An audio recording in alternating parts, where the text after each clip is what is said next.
Still never forget when you and I, Marty, were in Atlanta, and remember we were walking by and there was that woman screaming at her kids about these done kids done messed up my life or something. Well, you guys went and wrote a song about it? He literally, well, we passed by and there was a woman screaming at her kids, and then there was another woman with them, and they were sort of in this, and the one woman was yelling at the other one that these done kids had done messed up her life, and so jacked up my life. That's right. These kids had done jacked up my life, and so as we're walking by, I don't say anything. We're trying to sort of mind our own business, and I see Marty reach into his pocket and he starts writing. I'm like, what are you writing down? He goes, oh, that's a hit right there.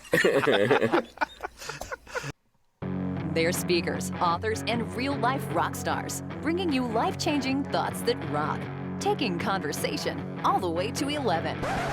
Most shows only go to 10. Well, it's one louder, isn't it? These go to 11.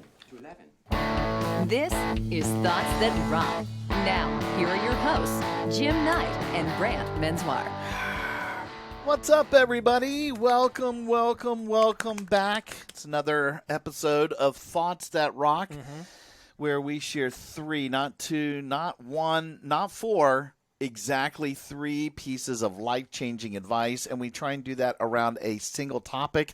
These are topics that, are maybe some issues, some obstacles, things that people are dealing with in society. We actually asked a lot of our friends and family, and here are the types of things that came out of it, except for this one. I'm not sure if this is an obstacle. We just said, you know what? It is for some of us. Well, now that you say that, that actually might be true.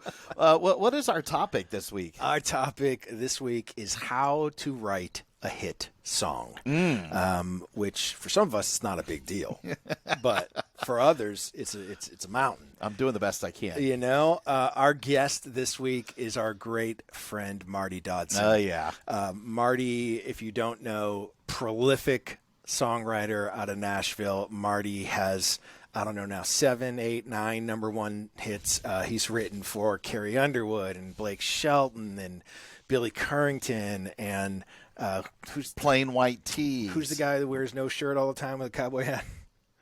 Kenny Cowboy? Kenny Chesney. Oh, Kenny Chesney. Close enough. Marty is a songwriting machine, the co-founder of Songtown. Literally one of our closest friends and just a fantastic guy to get advice from. We really enjoyed our time together with him. Oh, man, he was awesome. It was a lot of fun. And by the way, you should go check out his bio. Very detailed. I know we were just giving you a little bit of a sliver of what he does, but the dude's awesome. Go check it out in the show notes. But, yeah, our conversation was a lot of fun. Yeah, take a listen to what Marty had to say. The man, the myth, the legend that is Marty Dodson. How you doing, brother? Great to have you on Thoughts That Rock. Thanks. Glad to be here. Be with the legends. In my head. We are so excited to have you and to talk about our topic today, which is how to write a hit song. I think it's a secret fantasy of everyone to want to be, if not a rock star, at least write a good song, a hit song. So we're going to jump right into that. What is your first thought on writing a hit song? I think the first thing is that you have to write something you care about. You know, this is not in the songwriting field, but back in a former life, I was a minister, and another minister on our staff knew I had written a book. And he came to me one day and said, talk to me, I want to write a book. And I said, what do you want to write about? And he said, I don't care, I just want a boat. And I said, whoa, wait. And jumped a few steps. Goes, I said, so you want to write a book, a book, so you can get a boat? And he goes, yes, exactly. Because our church was right by the lake and everything, and he really wanted a boat. And I said, well, I think first you got to kind of back up and go, what have I got to say that's important and valuable to people? Because otherwise, you're not ever going to make enough money to buy a boat with your book.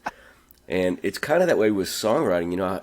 I'll run into people and they'll go, tell me how to be a hit songwriter like you. And I'll say, well, what do you have that you're passionate about that you would want to write songs about? And they're like, I just want hits. I want money. I want plaques on the wall.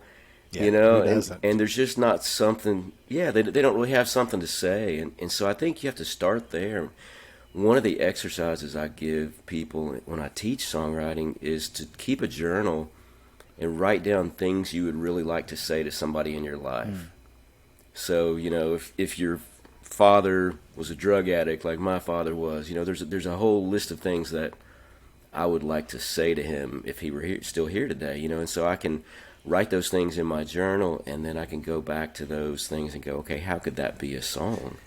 How could I use the emotion behind that statement of something that I really care about and I want to say to create a song that would resonate with other people that were in that same position, and that's kind of, I think, the secret sauce of where to start, is that you just have to start by thinking about things that you're passionate about and that you care about and that you really want to say, and then find where that intersects with what other people would want to say as well. I think it's funny.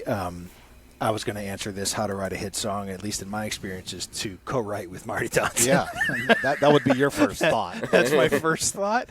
And then if that doesn't work and I actually have to do more heavy lifting, then, it's so true what he says about the journal.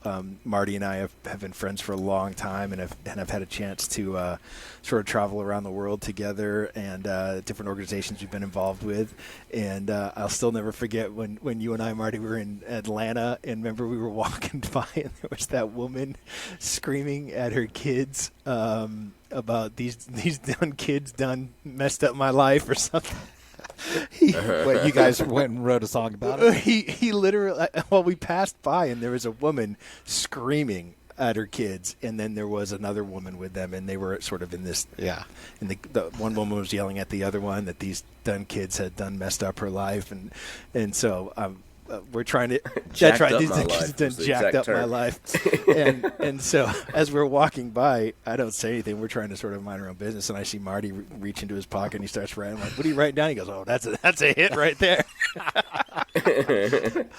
That's awesome. It's true though. I mean, it's. I think people think that they might not have the wherewithal to write about what they know or what they're passionate about or whatever that might be, whatever interests them, because they don't take the time to do things like carry around a journal and write these things down, so you actually have a place to start to look, right?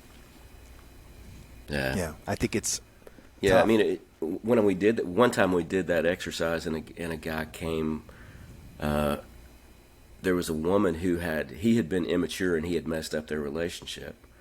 And so he did this exercise, and what he came up with was, for his title and his thing he would like to say to her was, "I wish you'd stuck around to see the grown-up me." And I'm like, oh, dang, I mean, when I hear that, that's got some real meat to it, and a lot of people are in that same kind of boat. So I think that's where you have to start. It's just digging into I've had publishers throughout my career say, well, we need more party, up-tempo songs from you. That's not what I do. I mean, it's not how I live. It's not what I want to do. I'm in my 50s. Yeah. That's not my lifestyle, and I don't care about that stuff. So me trying to write that is going to sound really fake and disingenuous, So I write about things that are a little bit deeper in life, things that I'm thinking about as a 50-something-year-old person. I write about love, that I'm madly in love with my wife, so it's easy to write a love song and that kind of things. But, I just stay away from topics that I don't know or care about. Do you think, Marty, we talked about this in the introduction, that you have written 10 number one songs. You've got a ton of great cuts, over 100 of those. When you talk about writing a song that you care about, I would guess it's probably easier if you've personally experienced that. You have so much more to draw on. But what would you say to somebody who maybe, if that's the first thought, write about something you care about, if they've never been exposed to it, but they think about it, or maybe this was something that they're just, like you said, maybe passionate about, you could still write a great song around that. I guess my question would be, it doesn't necessarily have to be part of your history, does it? No, I think it's a lot easier to write meaningful truth than it is to write meaningful fiction in a song. So if it's a topic that I really know nothing about, it's going to be really hard for me to write a song that sounds honest about it. For instance, a good friend of mine is one of the biggest pop writers in the history of pop music, and he called me one day and said, I've got this country idea I want to write with you. And I said, okay, what is it? I was super excited that this guy wanted to write with me, and it was about cow patties and, not wearing shoes, and I'm like, dude, that's from the Hee Haw TV show 50 years ago. That's not what country artists are talking about these days, So I would say, with the caveat, I think it's, when you hear a great song, it's either something the writer or whoever created the song experienced, or it was adjacent to their experience. So, for instance, I heard a song one time called Tennessee by an artist named Angelina Presley that blew me away. And it was about, it started off something like, when I was 3, Tennessee decided my mama couldn't care for me. Basically, they come in the night, they take this child out of the home.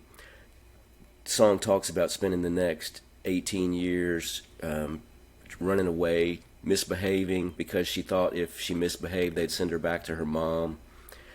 All these details where you go, okay, this can't be made up, And then the way it pays off is, in 16 days, I turn 18. What'll I do when Tennessee's through with me?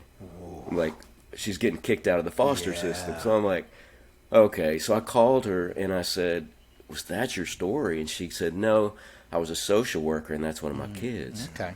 So I don't think you have to have lived it, but you have to have been close enough to it to honestly represent it. Wow, that's amazing. It's pretty easy. Like, if I'm talking to somebody and they're trying to sell me a book about living with a parent that's addicted to drugs, I can tell if they have lived that or if they have just studied it and wanted to write about it. I know that you guys have actually written a lot of songs together as well. Sure. Were any of the 10 number one songs? We're going to take a quick commercial break. Not yet. Listen, not yet. Marty and I, over the last year and a half or so, we've written quite a few songs for sync licensing. Is sort of what we've been doing, keeping ourselves busy and having fun while we're doing it. That's always fun because it's not anything like writing a hit song. Yeah. in that way, because you're not writing, you're sort of writing for a mood or for something that is going to be used to generate emotion in this 15-second spot or something is different than the Tennessee song that we just heard about, which is like such a moving. It's a moving thing. It's incredible. I'll tell you right now, I've actually written a song when I was in college because I do have my music degree, and there were no words in it, and it had some diminished ninth chords and some parallel octaves, and I actually got a B on that thing. I was told you're not allowed to do that, so it's called the Mimes Ballad. That's is that what it was called? I don't It's even called the think Mimes Ballad. Ballad. It was beautiful. Fill in the blanks on your own. It was called my end of semester B. That's what it was called. You could call it Write Your Own Lyrics. Well, I love it. So we're going to start with writing what we know, but what's your next thought for someone who wants to write a hit song? I think it's super important to study the craft of songwriting. I mean, most painters don't just go out and paint a masterpiece right off. They study under other people. They look at what other masters have done and that kind of thing. And so I think it's super important to understand why things work and why things don't work. Like, for instance, I'll have somebody come to me and they'll have songs that have no chorus.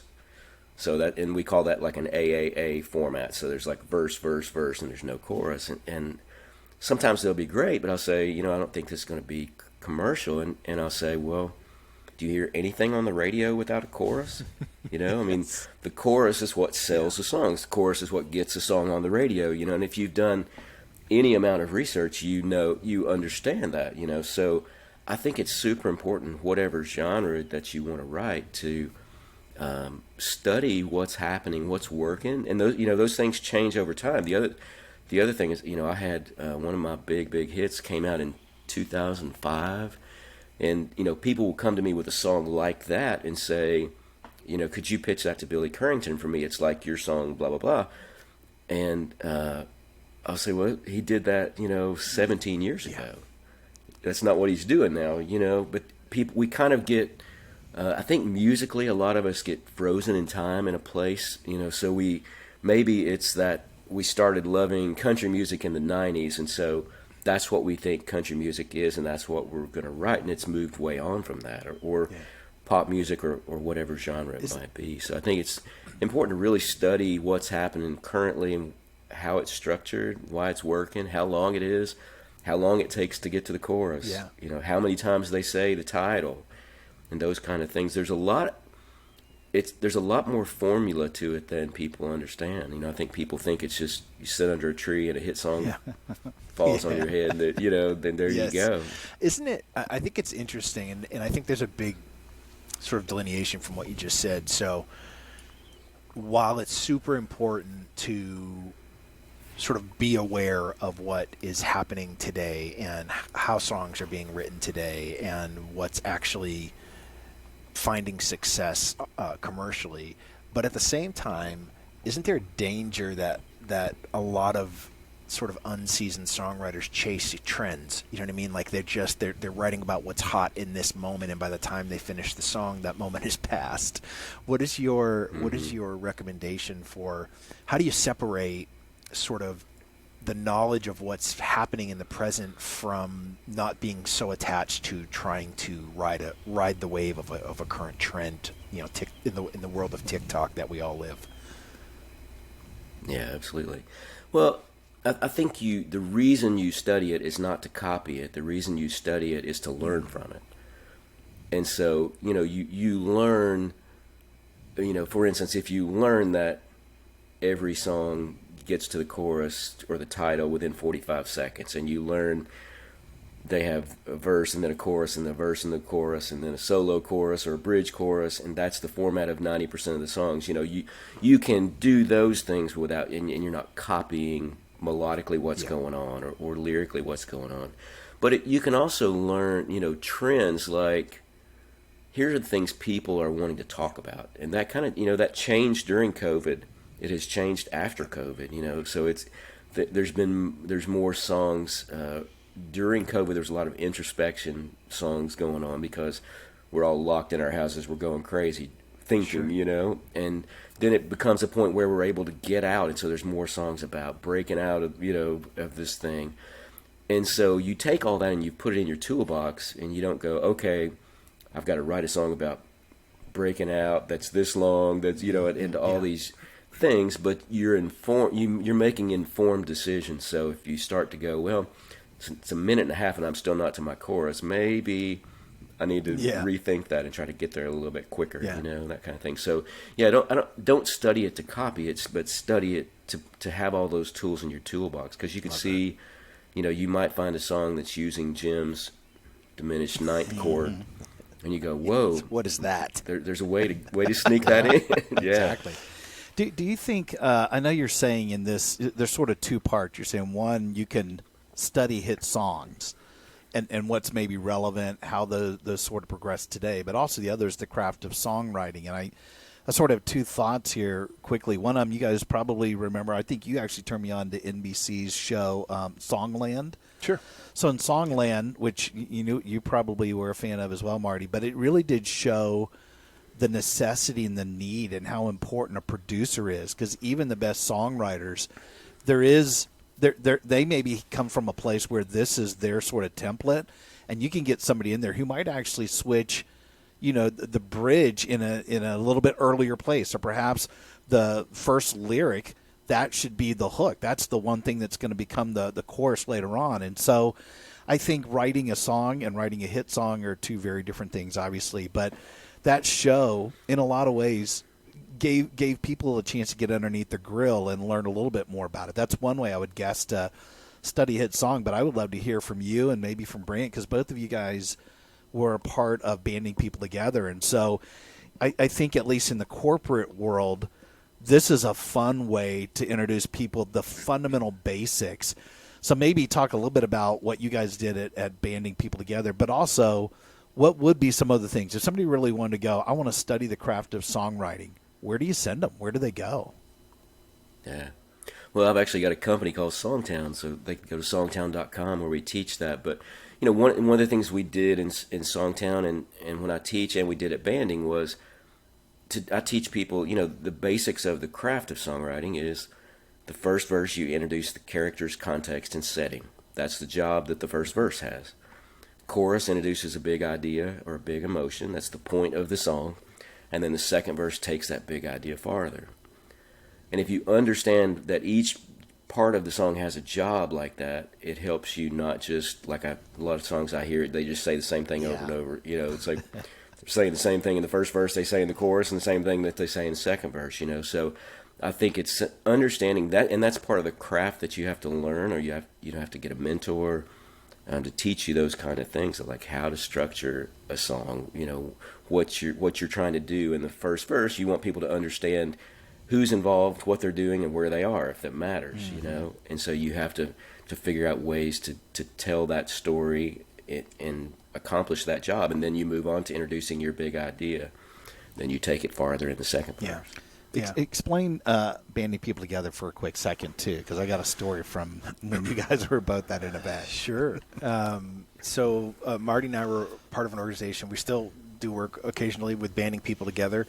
Banding started off maybe 10 years ago now, as sort of a team-building company that would use songwriting as a way to teach organizations how to collaborate a little bit better. It sort of has morphed into now more of a behavioral science data conglomerate that is an incredibly powerful way to teach people about their collaborative behavioral styles, and it's all sort of wrapped in rock and roll to get it memorable and really powerful stuff. You can check it out at bandingpeopletogether.com. But Marty and I met through banding years and years and years ago, because we would go and do these events, and we would break out into writing with teams, right? And they would all write an original song together, and we take it back to the studio and record them and send them back to them just like they'd hear on the radio. And you guys were both band leaders. You would take off the individual groups depending on how big the group is. I remember we were all, I want to say it was Montreal. I think it was up in Canada, somewhere near there. Maybe it was near Edmonton. But we were at an event, and the big payoff at the end, each of you as band leaders with your groups then perform this original song. You guys are doing the heavy lifting, but everybody else is joining in. And I clearly remember our friend Jen Lowe, who was a part of your group as well, was in the back of the room with me. And, the songs are great. They're all great. And then Marty went up there with his group, and Jen just leaned over to me. She went, "Effing Marty Dodson." That's you feel it's a corporate event, but you wrote a number one song pretty much with the group. That's just how his mind works. He's that good. That's it. That's how we all refer to him in songwriting circles, as Effing Marty Dodson. So those are good so far. We still got another. Yeah. What's your third? Take us home here with the third piece of advice for someone who is interested in writing a hit song. Well, I think the third one is to keep clear communication as job one.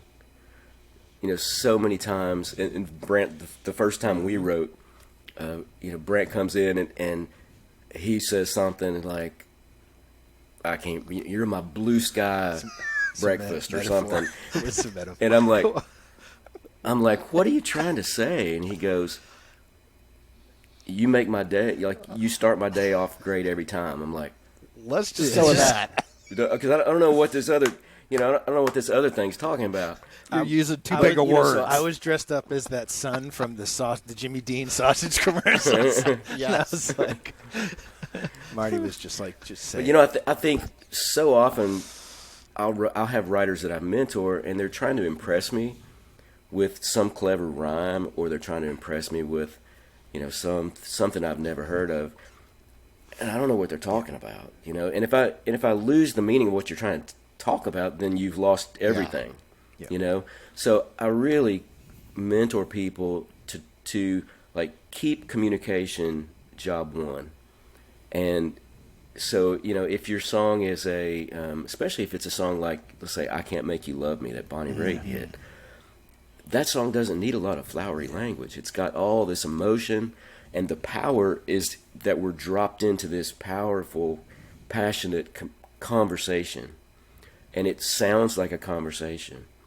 And so if you start putting all kinds of flowery stuff in there, it's not going to work. And a great example, my publisher one time said, I nearly called you last night. I was in bed with my wife, and I'm like, whoa, where are we going with this?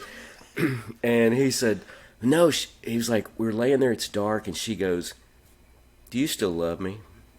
And he said, I was like, of course I love you. We've been married 35 years. And she goes, yeah, but do you really love me?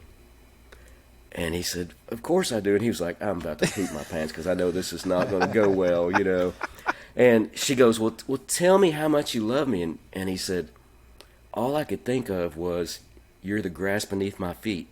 So he goes, you're the grass beneath my feet. And she goes, so I'm what you walk on. And she slams her pillow over on him, and she goes and sleeps in the other room. And that's what happens in song. If I'm trying to write a heartfelt love song, and I say some kind of BS that my wife is not going to believe, if I say it to her, she goes like, you trying to be Shakespeare, or are you really telling me how you feel about me, So I think just keeping in mind that, yeah, you want to be creative, you want to try to say things in a different way, but don't get so caught up in that you lose the communication of what you're trying to say in the song, and what's that song about. I learned two things. I learned two things from years and years and years of writing with Marty. The first was don't show up without an idea. It's worse than showing up with the worst idea, right? So you got to have something, because even something good can come from the worst suggestion or idea. Oh no, I get it. Right? Where's the cuss button? Beep, beep, beep. And the second is really, he taught me to just, if I don't say it that way, would I ever actually look at someone and say that to them? If the answer is no, then what are you doing? Just say it like you would say it. And it really helped. We wrote an album together called Nantucket Circle, and that was right after sort of Theo being diagnosed with cancer and going through all of that, and how do you write an album on a really heavy, or surrounded by a really heavy subject that people want to listen to and not want to drive their car off a cliff. And so it really helped to just sort of use very plain language and where you were to communicate, because people resonated with that. They've been there, and if it was wrapped in all these metaphors, if they have to ask themselves what did they mean, then you sort of lost your opportunity to have that impact.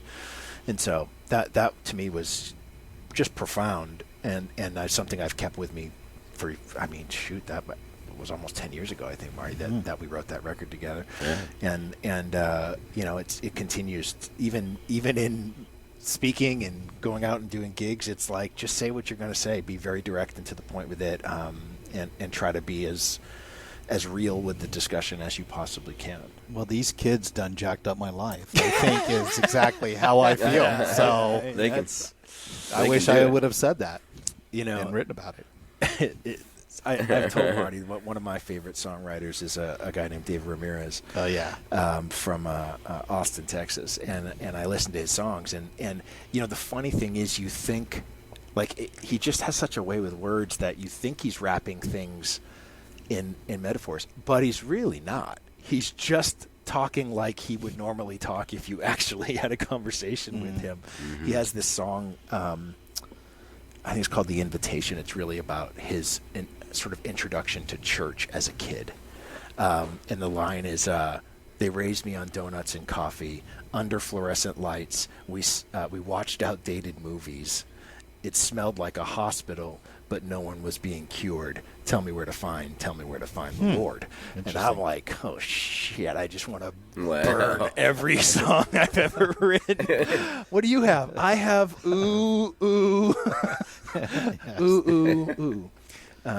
But as I go back and I look at that, my brain wants to say that it was wrapped in metaphors and stuff, but in reality he was just literally describing what his, going back to the first idea of write what you know. That's what he knew. That's what his experience was, and he just told it as plain can be, and it was just incredibly powerful.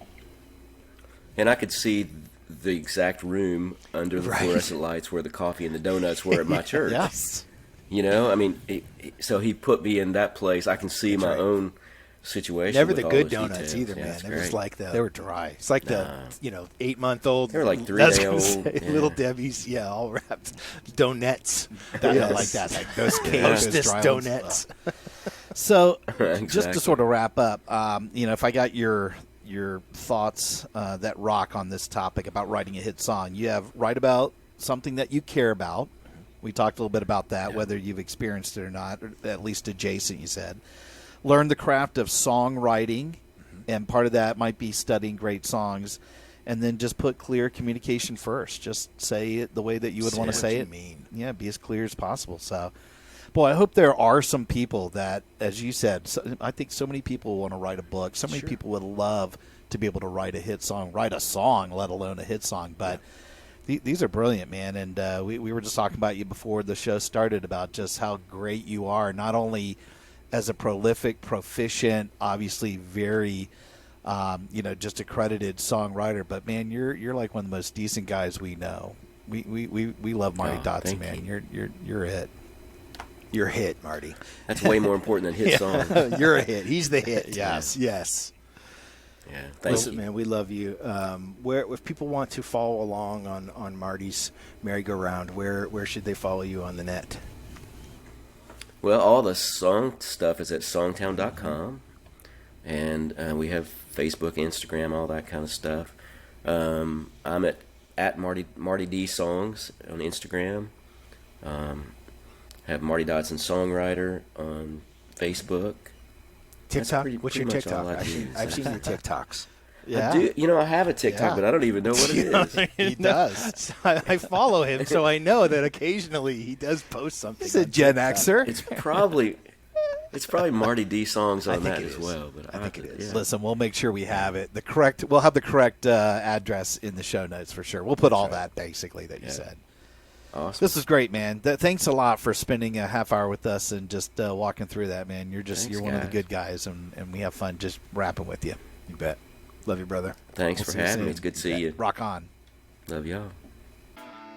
Hey, rock stars. Thanks so much for tuning in. Yeah, and listen, we know how busy you are, and grabbing those little nuggets of wisdom that can amp up your life are super hard to come by.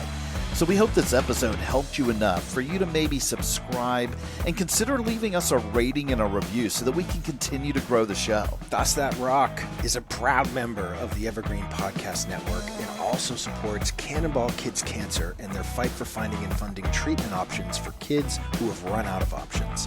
They're amazing. Their work is incredible. To learn more, please go to cannonballkidscancer.org.